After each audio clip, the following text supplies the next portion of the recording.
Well, they're the youngest airline, but have a lot of plans as far as the future of India's aviation is concerned. They're going to complete a year very soon. We're in conversation with the CEO of Akasa Air, Vinay Dube. Vinay, thank you so much for taking our time and joining us here. As I said, it's going to be 1 year soon, the 7th of August. How's the last 1 year been? Oh, it's been extremely exciting, very rewarding. Challenging at times, but overall, very, very happy with the progress that we've made. Okay, so 1 year mark is momentous on many occasions. Where do you see Akasa Air in terms of expansion? How many more aircraft can we expect, and what are the destinations that you're planning to add as well? Sure, so we've taken delivery of 19 aircraft. The 20th one is around the corner. We have an aircraft order that we've already placed for 72. Yeah. And we expect by the end of the year to place a much larger aircraft order. We've said it'll be 3 digits, but exactly how large it is not something that we have shared as yet, and so soon enough we'll let people know. But I think India has a tremendous aviation potential, and I think Akasa will grow along with India. Right. So, of course, the 20 aircraft milestone is also important on multiple reasons, because it's not just domestic. Now you can start looking at international as well. For international specifically, what is Akasa's plan? So we hope to fly our first international destination by the end of this year, and then hopefully many more after. But specifically by the end of this year, that's the milestone that we're targeting. It's exciting. We don't know where. It could be east or west. But I think by the end of this year we'll be flying internationally. Okay, I want to ask you something in terms of competition. Indigo has over 50% of market share. Then there is SpiceJet. We don't know what will happen with Jet. Air India is doing a revival of sorts. Where does Akasa see itself in a market that's thriving but also highly competitive? Yeah, I think aviation has been highly competitive for as long as I've known it in every part of the world. So this is nothing new. True. And from our perspective, we're really focused just on ourselves. So if we have a competitive cost structure, if we have really an industry-leading customer experience, which is the physical experience, the reliability, the warmth, the digital experience, all of that encompassed. And if we do that with really sort of empowered, happy employees, with creating an employee-centric culture, I think we'll be just fine. So we're not really worried about how many players that are out there. What we're worried about is really executing, standing by our customers and our employees. And I think if we do that, we'll be just fine.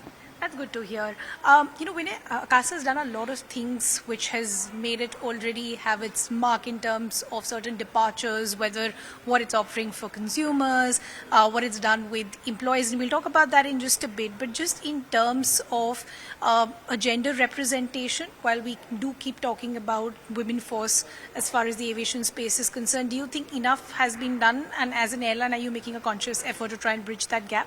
Yeah, I think globally, as far as the world is concerned, absolutely not. Not enough, has been done, and a lot more needs to be done. And I hope we're playing our part. I mean, a full third of our executive committee, which is the management committee of an airline, comprises of women.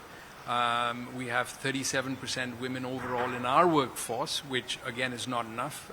We have a goal of 50-50, and we'll get there. And we'll get there soon enough. I can't give you an exact number, but it's beyond that, right? I mean, you know that we don't make our women flight attendants wear high heels. We've got tennis shoes, and it's not just in terms of sort of gender parity. I mean, we want to be a company that has a soul. We want to be employee centric. We want to be environmentally centric, and so we've got recycled rubber in the soles of the shoes. We've got recycled marine waste from which uniforms have been made. Our food packaging is 100% recycled, etc., etc. So that's the type of company we're trying to build. Yeah. Interesting, you already touched upon that. From a consumer perspective, I want to understand a few things from you. Consumers are always very interested about the destinations that are being added, and there is always a certain strategy that every airline works with. When you made Bangalore that hub, that was also seen as a specific strategy. In terms of just adding to the consumer experience, what can they expect from Akasa in the next few months? So I think we've rolled out what is a taste of the Akasa experience, and now we need to deliver it consistently across our entire fleet and across every element of the network. And so what is it specifically? It starts with the hard product. I think our seats are more comfortable. I think we've got more leg room. Our planes are brand new, which means that the level of noise, the freshness of the air, the pressurization of the cabin, I think is as good as it gets. I think it's the warmth and the kindness that I hope we have instilled in our flight attendants. It's the digital experience. I think there's a lot that our consumers can look for. Today we don't have it consistently on every seat because of supply chain restrictions, but within 6 months we'll have USB outlets on every single seat with device holders. So we really, when we say industry-leading consumer experience, we really mean across all categories of airlines. That's what our consumers should hope, and we hope we deliver that. Right. You already spoke about the departure that you made for the uniform, and that's gotten a lot of feedback. All good. What was the thinking behind it? It wasn't easy because we're so used to a structured uniform. I understand comfort was one of it, but how easy was it to make that departure? This was we didn't anticipate that we would get this kind of visibility. For us, it had nothing to do with visibility. It was, we wanted a uniform that was comfortable first and foremost, and in particular, it was a focus on shoes, because those are, our flight attendants work hard and they stand a lot.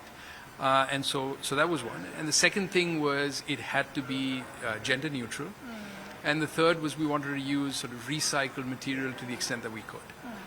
Making that decision was about as easy as it got, because that's just what we stood for. Those are the values of Akasa. Beyond that, we just put it in the hands of experts, and they delivered what you see.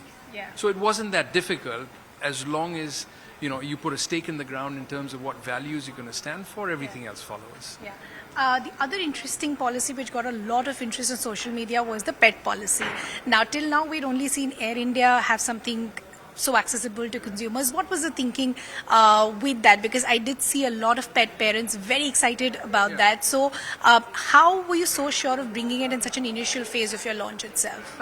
Again, Ridhima, it was just a question of who we are and what we stand for.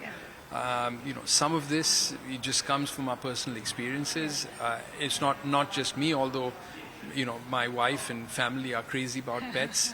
And we've got 2 rescue dogs at home. But all of us, when we talk about really serving, the diverse needs of India as a whole, well, pet parents are part of that diverse need, right? And so we're really trying to, when we say diversity and inclusion, that we're really trying our best for a very broad sort of stroke and brush in terms of what diversity and inclusion really means, and trying to address every element of that breadth of that canvas. Right.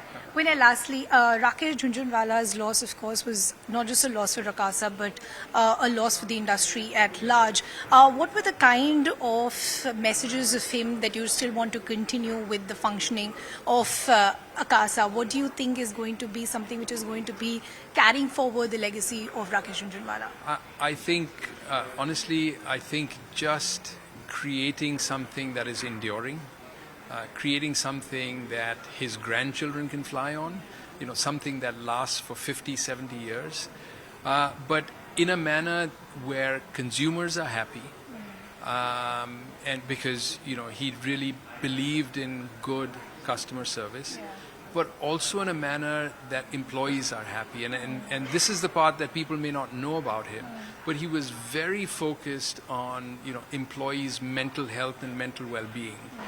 So if we can do both of that and create an enduring franchise, I think we will make him proud. Vinay, thank you so much for taking our time and joining us here. This has been a pleasure. Thank you.